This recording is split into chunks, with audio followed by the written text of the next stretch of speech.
আকাশেরই চন্দ্র যেমন, আকাশেরই চন্দ্র যেমন জমিনে উদয় রাসূল নামে এলো ও মদিনায় রাসূল নামে।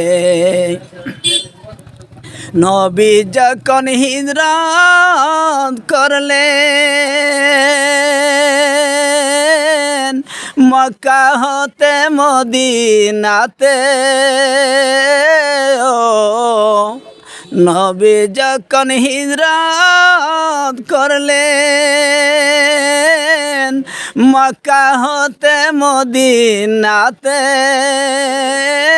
ও আবু বকর সঙ্গের সাথী, আবু বকর সঙ্গের সাথী জগতে ঘোষণায় রাসূল নামে এলো ও মদিনায় রাসূল নামে।